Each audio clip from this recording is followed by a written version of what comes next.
باب ما جاء في من یکلم فی سبیل الله دا الله په لار کې د مجروح شي جرح د ضرورت کې زخم ضرورت کې یکلمو مجروح شي. وبه حدثنا عن ابي هريره قال قال رسول الله صلى الله عليه وسلم لا يكلم احد في سبيل الله والله اعلم بمن يكلم في سبيله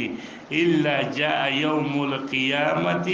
پورز د قیامت براشي دا جرح د چې د الله په لار کې مجروح شوی دی دغه جرح کې رنگ چې دی رنگ بد ویني ور ريح المسك او بوی وته د چازي د مسکو. وبه حدثنا عن معاذ بن جبل عن النبي صلى الله عليه وسلم قال من قاتل في سبيل الله من رجل مسلم فواق ناقة وجبت له الجنة. څوک چې جنگ وکي په لار د الله کې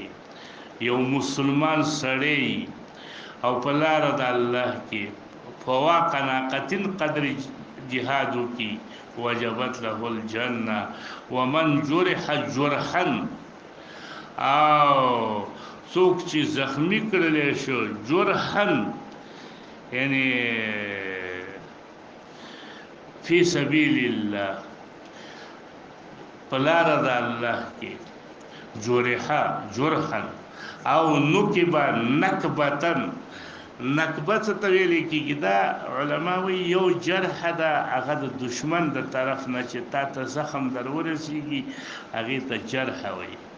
د کافر د طرف نه در ورسیږي په توري والی پنيزي ویشتلی دا جرح دا. یو نکب دی نکب نو کې به نکبتن د دشمن په تور لا نه کېدلی ګټه در باندې خپل راولېدله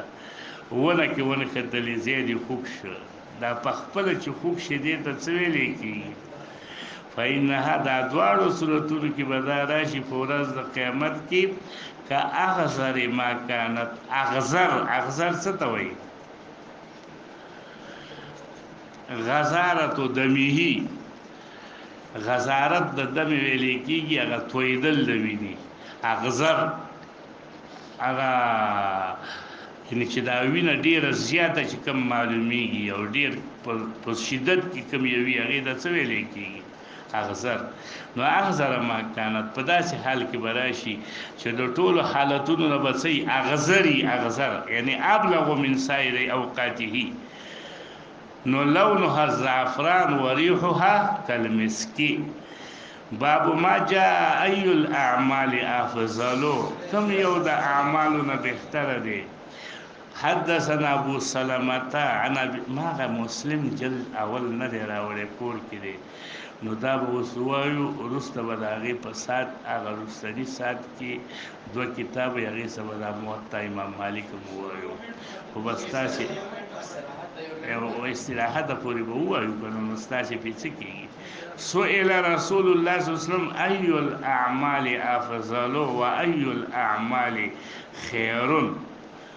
قال رسول الله صلی الله علیه وسلم ورته ایمان بالله ورسوله دا عمل د ټولو نه غوره دی. بیا ورته ثم ای شیء د ایمان پسې قال الجهاد په روایت د بخاری کې صرف دا راغلی دی الجهاد فی سبیل الله دویم قسم ورپسې جهاد فی سبیل الله دی. دلته جواب محذوف دی او دا دلیل چې دی دا په ځای د چا باندې قایم شوی دی د جواب باندې چې الجهاد سنام العمل سنام كل شيء اعلى كل شيء ګوپې د هر شي. نو جهاد په ټولو اعمالو کې سنام دی معنا دا ده چې جواب تا ته حاصل شي کنه چې دویم شی څه دی جهاد دی. قیل ثم ای شیء یا رسول الله قال حج مبرور حج مبرور مخکې مونږ ویلي چې لا یخالطه شیء من المأثم د ګناه کارونه پکې ونه کړي هغې ته حج مبرور وایي. وبه حدثنا باب ما ذکر ان ابواب الجنه تحت ظلال السيوف ابواب جنت لاندې د سورو د